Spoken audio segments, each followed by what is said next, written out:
ना, वहाँ अरेस्ट कर लिए थे। तो मुझे ये 2 लोगों की इतनी चिंता नहीं थी क्योंकि मुझे लग रहा था वो तो छूट जाएँगे। सबसे बड़ी चिंता मुझे समीर भाई की थी क्योंकि वो जो कुरान जाने जलाने वाला जो केस था ना उनके ऊपर, तो वो उसकी वज़ह से मुझे ये डर लग रहा था कि कहीं ये लोग उसके उसमें ना फँसा दें। वो सबसे ज़्यादा टेंशन लग रही थी। लेकिन छूट गए, बाहर आ गए, ये बहुत बहुत यानी दिल को सुकून देने वाली खबर है। सही में ऐसे नहीं छूटे हैं बहन, बहुत मेहनत लगी है, बहुत लोग अपने दिन रात उन लोगों ने झोंके हैं, उसके बाद उनको वहां से निकाल पाए। आप तो जानते हैं ना उस एरिया के बारे में किस तरीके का है, बिल मेजोरिटी वहां पे किसकी है, जी, जी, जुडिशरी से बिल्कुल, लेके बिल्कुल। सिस्टम में कौन कौन बैठा है वहां पे, तो बहुत मुश्किल हुई है। बट लोगों ने योगी जी जैसे लोग, बहुत लोग लगे रहे, उन्होंने फिर उनको अपनी मेहनत से निकाल के बाहर लेके आए हैं। बोलिए, आप बोलिए बहन। नहीं, वही मैं बोली कि मुझे समीर भाई की बहुत टेंशन थी क्योंकि वो जो कुरान जलाने वाला केस था ना उनके ऊपर, उसकी वजह से मुझे बहुत ज़्यादा टेंशन हो रही थी। मुझे लगा ये 2 लोगों को तो किसी तरह मतलब छुड़ा लेंगे लोग, लेकिन इनके ऊपर मुझे ज़्यादा टेंशन हो रही थी, समीर भाई की बहुत टेंशन हो रही थी। लेकिन चलो बहुत सबकी मेहनत काम की और अ छूट गए, ये बहुत दिल को सुकून देने वाली बात है और बहुत खुशी है। लेकिन जैसा भी आप लोग बोल रहे थे ना कि बदनाम हुए तो क्या हुआ, नाम हुआ। ये बात भी अच्छा, सही है। मीना मीना बहन हमारे हीरो भाई आए हैं, उसी आप बीती उन्हीं से सुनते हैं कि उन पे क्या गुजरी और क्या हुआ था। और एहसान भाई, वेलकम है आपका। जी भाई जी। वेलकम जय हिंद। भाई, एहसान हमारे शेर भाई, क्या बस हाल है? आज तो दिवाली मनेगी भाई, ठीक ठाक घर पहुंच गया, कैसे महसूस हो रहा है आपको? जी वेलकम बढ़िया वेलकम बस है। मैं भाई, तो मैं ठीक हूँ। प्रेम स्वागत भाई मैं आप स्वागत बस है। जी 2 मिनट बस प्रेम भाई मैं 1 मिनट लूँगी, फिर मैं निकलती हूँ, फिर आप लोग बात करिए, मैं नीचे से देखूँगी फिर, ठीक है? ठीक है एहसान भाई। भाई जी जी एहसान भाई जी बहुत हम लोग बहुत खुश हैं, आप लोग वापस आ गए, बहुत बहुत ज़्यादा खुश हैं, बहुत ज़्यादा और बहुत ज़्यादा जी जी टेंशन थी शुक्रिया। हमको। हमने बहुत बहुत ज़्यादा टेंशन थी, बहुत ज़्यादा। हमको जी बिल्कुल ऐसा लग रहा था कि हमारा फैमिली का कोई मेंबर चला गया है। तो वाक़ई में मुझे तो 1 दिन तो नींद नहीं आई, क्योंकि आप लोग के साथ समझ सकते थे वहाँ कितना बुरा हो सकता था आपके साथ में। तो चलिए बहुत अच्छा लगा आप लोग वापस आ गए हैं। समीर भाई की मुझे सबसे ज़्यादा टेंशन समीर भाई की थी कि वो कहीं जी जी। वो दूसरा वो जो केस है उसमें ना फँसा दें। चलो आप लोग आ गए हाँ हैं, हाँ। बहुत खुश हैं और अब अपने को पीछे हटना नहीं है और ज़ोर-शोर से और काम करना है। जी जी जी। बिल्कुल, तो बस लेकिन ये कि अपनी दोस्तों अपनी सबसे बड़ी, सुरक्षा का हाँ अपने सुरक्षा का ध्यान बिल्कुल रखना है। बिल्कुल अब लेकिन थोड़ा सतर्क रहना है। बिल्कुल जी बिल्कुल। मैं चलिए बताना ये ठीक है। चाहूंगा, थोड़ा सा सबसे बड़ी बात तो ये है, खुशी इस बात की है कि मैं अपने परिवार में वापस आया। लेकिन जो हमारे साथ हुआ है, जो मानसिकता के तहत हुआ है, इस्लामिक मानसिकता थी ये, और कुछ नहीं था बाकी इसमें।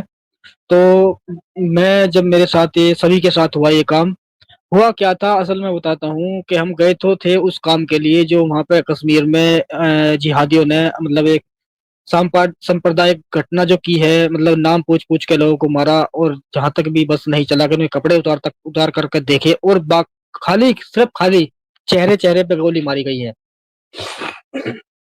चेहरे चेहरे पे गोली मारी है, बाकी शरीर पे कहीं भी कोई निशान नहीं है। इतनी कट्टरता थी, इतनी नफरत थी उन लोगों के अंदर कि उन लोगों ने चेहरे पे गोली मारी है उनके, समझे जी।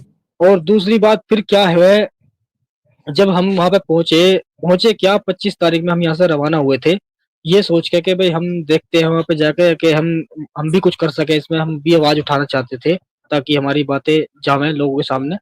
तो हम वहां पे 25 तारीख में पहुंचे, हालांकि 25 तारीख का जो दिन था वो हमारा पूरा ऐसे ही सफर में कट गया था। हम उस पॉइंट पे नहीं पहुंच पाए 25 तारीख में जहाँ पे हमें ये काम अंजाम देना था, कि भाई बात करेंगे कैसे कैसे घटना हुई, वहाँ के जो मुसलमान थे स्थानीय, और जिस सबसे बात करेंगे वो क्या सोच रहे हैं, कितने डरे हुए थे, ये दिमाग में हमारे थी कि इस काम को हम करेंगे। लेकिन 25 तारीख का दिन हमारा पूरा खत्म हो गया था, और फिर हम जो है जहाँ पे हम ठहरे थे, एक दोस्त है हमारे, तो उन्हीं के थ्रू हम वहाँ पे ठहरे, जो वहाँ वहीं के हैं वो, तो उन्होंने ही हमें जगह दिलवाई। तो उसी जगह पे हम ठहरे, और हमने अपना रात का जो एक उसी दिन रात को हमने लाइव भी किया था।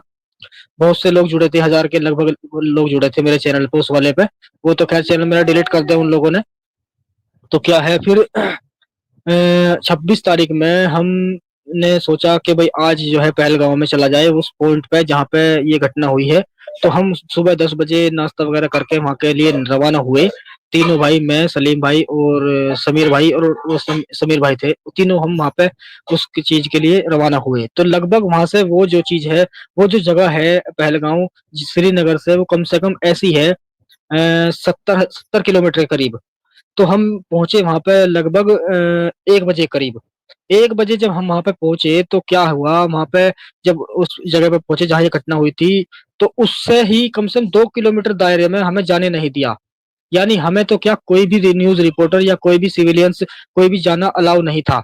लेकिन हमने फिर ये भी यहाँ तक भी कहा उन जो फोर्स लगी हुई थी कि सर हम यहाँ पे बहुत दूर से आए हैं और थोड़ा यही जानकारी लेना चाहते हैं यहाँ कैसे कैसे हुआ था, जो लोग यहाँ मौजूद हैं। उन्होंने कहा कि देखो जी, आप तो आए हो लेकिन अब ये देख लो जहाँ पे तुम आ रहे हो वहां पे पब्लिक है। मैं कहा जी नहीं है, नो, इसलिए मना किया है यहाँ आने के लिए। तो वो हमारा जो मामला था वो हमारा फेल हो गया उस दिन। 26 तारीख था, 26 तारीख के दिन तो पूरा दिन आने में और जाने में निकल गया 26 तारीख का। फिर 27 तारीख में क्या होता है कि हमने कुछ जो न्यूज चैनल वहां में मिले, वहां पे हमने अपनी बातें उनके सामने रखी कि भाई ये चीजें हमें कहाँ से मिलती है, इन्होंने जो ये घटना को अंजाम दिया है, कुरान से इस चीज का सबूत मिलता है या नहीं मिलता है। तो वो चीजें हमने उनके सामने रखी और वो मिलता है सूरह तौबा की आयत नंबर 5 में, जैसा कि अल्लाह कहता है कि इन काफिरों को जहां पाओ उन्हें कत्ल कर दो, हुर्मत के 4 महीने गुजर जाने के बाद। हुर्मत के वो महीने जो रमजान का महीना, सव्वाल का महीना और ये जो पाक महीने माने जाते हैं इस्लाम के अंदर, वो गुजर जाने के बाद जब तुम देखो कि तुम्हारे आसपास जितने भी काफिर हैं उन्हें मार दो, उन्हें खत्म कर दो, और यहाँ तक कि उनके उनके लिए धाक लगाकर बैठो, और जब वो मिले तुम्हें उन्हें काट दो। ये हमें कुरान से मिला। यही बातें हमने उन चैनलों पे की है कि ये हमें जो जिस जिस तरह की घटना हुई, अगर घटना हुई होती आतंकवादी, तो आतंकवादी ना तो किसी का नाम पूछता, ना ही कोई ऐसा काम करता कि वो उनके कपड़े उतरवा के देखता। तो ये जो हमें चीजें मिली ये इस्लाम के तहत मिली। तो ये बातें हमने इस न्यूज चैनल में रखी। कई न्यूज चैनल थे, 5-6 न्यूज चैनल थे, हमने वो काम चैनल के जरिए किया आवाज उठाने का। तो उठाने के बाद क्या होता है, फिर हम वहां से 27 तारीख में जब हम सुबह को 10 बजे वहां से निकले, तो चैनल से बात हुई, जब हमें कुछ समय मिला तो एक गुलमर्ग पहाड़ है वहां पे, बहुत अच्छा मशहूर है वो। तो हमने सोचा क्यों ना यार, हम आए हुए तो हैं ही और हमारा न्यूज के जरिए हमारा काम भी हो चुका है जो हमें करना था, तो हम आज चलो वहां घूम आते हैं। तो वहां घूमने के लिए हम गए। तो गए क्या, रास्ते में हमने एक वीडियो बनाई थी शॉर्ट। तो उसमें, हेलो, आवाज आ रही है क्या मेरी? जी हाँ एहसान भाई, आ रही है, बोलिए, आप कंटिन्यू करिए। हाँ हाँ। तो वहां पे एक शॉट बनाई हमने रोड पे खड़े होकर, तीनों भाइयों ने, हमने, सलीम भाई ने, मैंने और समीर भाई ने। तो हालांकि उसमें जो हकीकत में कुछ ऐसी बातें हुई थी जो उन लोगों को बुरी लगी। हकीकत में मैं ये नहीं कहूंगा कि हमने गलती की, नहीं नहीं, उस उन्हें लगा ऐसा। तो उसमें क्या था कि सलीम भाई बोल रहे थे कि भाई हम जो आए हैं आज यहाँ पे कश्मीर के अंदर इस्लामी जिहाद के तौर पे जो घटना हुई है उसके खिलाफ प्रोटेस्ट करने, और हम उस ऐसे इस्लाम पे लानत भेजते हैं। ऐसे तो उन्होंने कहा नहीं, लेकिन ये कहा कि इस्लाम पे हम लानत भेजते हैं। ये हालांकि हम कहते हैं, एक्स मुस्लिम कहते हैं सभी इस चीज को, लेकिन उन्हें ये बातें हजम नहीं हुई। और फिर उसमें एक समीर भाई कह रहे थे कि भाई अब कोई जिहादी आए हमसे मिले, हमारे से बात करे, और हम जो हमसे करना चाहता है, जिहादी की जो सोच होती है गला काटने की, इस तरह से उन्होंने इशारा भी किया था। तो ये चीजें उन्होंने कही और मैंने ये कहा था मजाक मजाक में कि भाई आग लगा देंगे, आग लगा देंगे। तो क्या हुआ, आग लगाने का मसला क्या था, उसमें मैं ये कह रहा था कि भाई जो जिहादियों ने ये काम किया है और जो आगे वो ऐसा करते हैं, तो उनके मंसूबों में हम आग लगा देंगे, ये मतलब था। और सिर्फ वो शॉट हमारा 40 सेकंड का था, इतने में हम इतनी ही बातें कर पाए। तो वो हमने अपलोड कर दी, हालांकि वो वायरल नहीं हुई थी इतनी, लेकिन वहां के जो न्यूज एंकर थे बड़े बड़े, उन लोगों ने ये वीडियो उठाई, अपने चैनल पर डाली और वो वायरल कर दी वो। यानी अपनी आफत खुद ही गले लगा ली। हमारा क्या, हमें तो पकड़ लिया छोड़ दिया भैया कोई बात नहीं, लेकिन अपनी बेइज्जती खुद कर ली उन लोगों ने। तो वो चीजें उन्होंने चला दी उस चैनल पे, वो वायरल हुई अच्छी खासी, और पब्लिक ने ये वीडियो देखी। और देखने के बाद कुछ पब्लिक में जो होते हैं जिन्हें बुरा लगा ये चीजें, तो वो थाने पे जाके, स्थानीय थाना था उनका वहां पे, तो वहां जाकर उन्होंने जो रुक के रोले करे कि भाई ये जो लोग है 3 लोग कहाँ से आए हैं, इस तरह की बातें कर रहे हैं इस्लाम पे, और ये आतंकवाद को बढ़ावा दे रहे हैं इस तरह से, तो इनको अरेस्ट करो और इनकी ढूंढ ढूंढ करो और इन्हें अरेस्ट करो, इस तरह से बातें हुई। तो क्या होता है, 27 तारीख की शाम को जब हम गुलमर्ग पहाड़ से वापस आ रहे थे, यानी कि हम वहां से चले थे लगभग 4 बजे, और 4 से हम पहुंचे थे 6 साढ़े 6 बजे हम पहुंच गए थे वहां पे जहाँ हम टिके टिके थे। यानी हाउस बोट जो होती है, हाउस बोट में हम रुके हुए थे। जिस भाई ने हमें बुलाया था उसी ने ही अपने पास से रखा था हमें, कि भाई हमने कहा था कि भाई इतना हमारा खर्चा नहीं है कि हम हाउस बोट में रह सकें। उसने कहा नहीं नहीं, ये देखो ये हम अब आप यहाँ आए हो तो हम इसके हम हम इसकी सेवा करना चाहते हैं आपकी, कि आप इस पर रहो। मैं ठीक है भाई कोई बात नहीं, सेवा करना चाहते हो तो आप कोई बात नहीं, हम भी रह लेंगे। तो हम रहे वहां। तो 27 तारीख की शाम को, हालांकि हम 7 बजे करीब वहां पे पहुंच गए थे हाउस बोट में, और अपना अपना जो हम काम कर रहे थे, मैंने लाइव भी किया था, मेरी लाइव कट रही थी उस दिन पे, क्योंकि लाइव मैंने किया था 9 बजे से शुरू करा था, और 9 से और 11 बजे तक मैंने लाइव किया था। और उसके बीच में कई बार वहां के वाईफाई टावर चले गए थे, बीच में कट गई थी वीडियो। तो समीर भाई मेरे साथ बैठे थे, अलग थे, हालांकि वो लाइव में नहीं आए। सलीम भाई की तबीयत थोड़ी खराब थी, क्योंकि वो बर्फ पे फिसल गए थे तो ठंड वगैरह लग गई थी उन्हें, तो वो लेटे हुए थे। तो ये चीजें हो रही थी। तो मैं अकेला ही लाइव कर रहा था। जब लाइव खत्म हुआ मेरा, तो लगभग 11:30 बजे हमारे पास उस भाई का फोन आता है, जो हमें जिसने हमें वहां ठहरने के लिए वो जगह दी थी। वो कहता है कि भाई आप जो है, ये आपकी एक वीडियो यहाँ पे वायरल हो चुकी है अच्छी खासी, और आप जो है सुबह जल्दी ही घर के लिए निकल जाना, नहीं तो आपके लिए खतरा हो सकता है। मैंने कहा ठीक है भाई, मैं सलीम भाई को बोलता हूँ। सलीम भाई को मैंने फोन दिया कि भाई सलीम भाई आप बात कर लीजिए। तो सलीम भाई ने बात की, तो सलीम भाई ने कहा ठीक है भाई, हम बिल्कुल कोशिश करेंगे सुबह 6 बजे निकलने की, कोई ऐसी बात नहीं है। तो लेकिन क्या है दोस्तों, जब उस भाई का फोन आया, उससे तुरंत ही 15 मिनट बाद उस बोट पे पुलिस आ जाती है, जो वहां की है। बड़ी बड़ी दाढ़ी वाले थे, कोई दिक्कत नहीं है, उस दाढ़ी दाढ़ी हमारी भी है। हम घबराए नहीं, मैं हम भाई पता नहीं क्या बात है, हो सकता है कोई वेरिफिकेशन करे। हमें डर इस बात का था कि हम ऐसी जगह पे है जहाँ पे जिहादियों का जमावड़ा है और हम इसके खिलाफ है, तो हो सकता है हमसे पूछताछ करने आए हों। ये हमें नहीं पता था कि ये हमें उठा के ले जाएंगे या कोई ऐसी बातें होगी हमारे साथ। तो उन्होंने आते ही धावा बोला, और सबसे पहले हमारे मोबाइल छीन लिए। मोबाइल छीनने के बाद हमें वो लेके गए। ले जाने के बाद चौकी के अंदर उन्होंने हमसे पूछा, भाई तुम कहाँ से आए हो, क्या करते हो, इस तरह के सवाल जवाब हुए। और होने के बाद उन्होंने हमारा सामान एक पोटली में बांधा, और दूसरा जो थाना था, यानी चौकी थी, पता नहीं क्या था वो, वहां पर रात को 1 बजे हम वहां पे पहुंचा दिए गए। और वहां पे भी उन लोगों ने कुछ नहीं कहा। तो उन भाई ने हमें एक कमरे में लेटा दिया तीनों को, और तीनों में हम वहां लेट गए, कोई दिक्कत नहीं है। तो अगले दिन यानी कि 28 तारीख में सुबह के टाइम, 28 तारीख की सुबह, 27 में हम अरेस्ट हुए, और 28 में सुबह के टाइम हम चले गए कोतवाली जो होती है बड़ी वाली, जहाँ पे थाना बोलते हैं जिसे, वो वहां पे हमें लेके गए।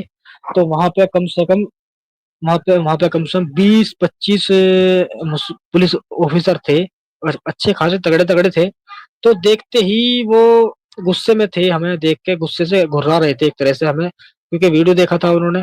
तो वो पहले तो जो उनका सीनियर था उसने कहा कि भाई यही है वो मेहमान जिन्होंने आके यहाँ पे ये चीजें की हैं। तो हमें जब भी समझ में नहीं आया कि भाई हमने ऐसा क्या किया, कि वो सोट के बारे में उन्होंने ही हमें बताया कि तुमने ऐसा ऐसा बोला है। तो बाद में फिर जैसे ही हम अंदर घुसे, तो सारे पुलिस वालों ने, कोई हमारी कमर पे लात मार रहा है, कोई नीचे लात मार रहा है, कोई कोई थप्पड़ मार रहा है, कोई कुछ कर रहा है, इस तरह की घटना हुई। तो होती रही, कोई बात नहीं, चलो भाई पुलिस का काम है, पुलिस तो प्रसाद देती ही देती है, कुछ हमसे गलती हुई होगी, चलो बात करेंगे ये। तो फिर वो हमें कमरे में ले गए। कमरे में जाने के बाद वहां पे हमारे से पूछताछ हुई। जो बड़े अधिकारी थे उन्होंने कहा कि भाई तुम किसके थ्रू आए हो, और तुम आईएसआई के एजेंट हो, इस तरह से उन्होंने बात कही। मैंने कहा जी आईएसआई क्या होता है, तो इतना कहते उसने थप्पड़ मारा। तो मैंने कहा भाई थप्पड़ तो खैर तुम मारोगे ही, हम तुम रोक नहीं सकते हम तुम्हें, लेकिन आप बता दो कि तू जानता नहीं, इतना पागल है तू, और तू आके यहाँ दंगे भड़काए हो, इस तरह से वो बातें करने लगे। मैंने कहा जी सर हमसे ऐसा क्या हुआ, आप हमें एक बार बता दीजिए। तो उन्होंने फिर हमें वीडियो दिखाया वो। तो वीडियो देखने के बाद हमने, हालांकि उस पर अगर हम कुछ अलग से ओपिनियन देते अपना उनके सामने, तो वो और मारते। तो हमने कहा जी आपने इसको कैसे लिया। तो उन्होंने कहा कि पहले तो ये बताओ तुम कौन हो। उन्होंने नाम पूछे हमारे, कि भाई मेरा नाम एहसान है, इसका समीर है, इसका सलीम है, इस तरह से। तो कहा कि तुम क्या क्या मानते हो, ये जो तुमने बोला है दंगा दंगा भड़काने वाली बातें हैं, इस्लाम को तुम गलत कह रहे हो, और तू कह रहा है कि आग लगा देंगे, आग लगा देंगे, इसका क्या मतलब है। तो हमने उनको बहुत समझाया, लेकिन वो समझ नहीं पाए, ना ही समझना चाहते थे वो लोग। फिर उन्होंने हमको जोड़ दिया एक संगठन के एतबार से, कि भाई ये किसी संगठन से जुड़े हुए हैं, और देश में दंगा कराने की वजह से ही इनका आना हुआ है यहाँ पे। तो इस तरह से ये घटना हुई हमारे साथ। हालांकि और भी कार्रवाई हमारे साथ हुई है, मैं वीडियो में बताना नहीं चाहता। तो कार्रवाई बहुत कठिन हुई हमारे साथ, कोई ऐसी बात नहीं है, तो होता है। तो ये चीजें हमारे साथ हुई दोस्तों। और क्या है फिर, वो हमें उन्होंने लेटा दिया एक कमरे में। लेटा देने के बाद हमें हमें लगा कि भाई अब जो है हम लेटे रहेंगे, कोई दिक्कत नहीं, पूछताछ अब हो चुकी है इनकी। तो लेकिन क्या है फिर, वो आधे आधे घंटे बाद वो हमें बुलाते रहे, वही पुलिस वालों का आना, लात मारना, थप्पड़ बजा, कोई बाल नोच रहा है, इस तरह से कर रहा था वो। फिर दूसरे कमरे में ले जाते हैं, फिर पत्रकार वगैरह आते हैं, वो लिख के ले जाते हैं हमारे बारे में, ये चीज तो कहाँ से आए, क्या काम करते हो, इस चीज की बातें हमें जानकारी इन्होंने ली है। तो ये काम हमारे साथ शाम तक चलता रहा, थप्पड़ चट्टू लात घूंसे ये चीजें चलती रही। बहुत दर्दनाक तरह से ये कह सकता हूँ मैं, लेकिन मैं पूरी तरह से नहीं बताऊंगा सारी बातें। तो ये चीजें हुई, शाम तक हुई। तो शाम के लगभग 9 बज रहे थे, तो हमारे साथ लास्ट डिटेल ली गई। एक आदमी की डिटेल हमारी लगभग 1.5 घंटे की बैठी। हम वहां बैठाए रखा और कहा कि भाई सच सच बताओगे तो बिल्कुल कुछ नहीं कहेंगे, और नहीं बताओगे तो देखते हो क्या होगा तुम्हारे साथ। मैंने कहा भाई जो सच है वही बताएंगे, जो पूछोगे। उन्होंने डिटेल मांगी मेरे घर की, मेरे परिवार के बच्चों की, सबकी, इनकी, वो सब चीजें हमने सही सही उनको बता दी। और ये बताने के बाद फिर हमारे उनके दूसरे थाने के थे एसएचओ साहब, वो हमें अपने साथ ले गए सामान के साथ, जो हमारा सामान था। फिर वही हमारे जैसे और भाई बैठे, जैसे आप हैं, और भी सपोर्टर हैं हमारे, उन्होंने कुछ कॉल किया बड़े अधिकारियों को, अच्छे पॉलिटिशियन के थ्रू किया, या मैं नहीं कह सकता, मुझे नहीं पता भाई किसने किया ये। सलीम भाई ज्यादा जानते हैं, एक आध नाम का मुझे पता है, लेकिन मैं नाम नहीं लेना चाहूंगा वीडियो में। तो उनके थ्रू ये काम हुआ, उन्हें ये महसूस हुआ कि ये मामूली बंदे नहीं हैं जिनको हम सता रहे हैं। तो उन्हें लगा कि अगर हम ज्यादा कुछ करेंगे तो हो सकता है यहाँ पे ज्यादा बड़ा काम जुड़ जाए। तो उन्होंने हमें दूसरी जगह पर शिफ्ट कर दिया, और शिफ्ट करने के बाद वहां से कुछ लोग ऐसे आए जो गैर मुस्लिम थे, वो हमें लेके गए। इस तरह से हम वहां से निकले सर। ये घटना हुई थी हमारे साथ। जी प्रेम जी। बिल्कुल बिल्कुल एहसान भाई, आपने बहुत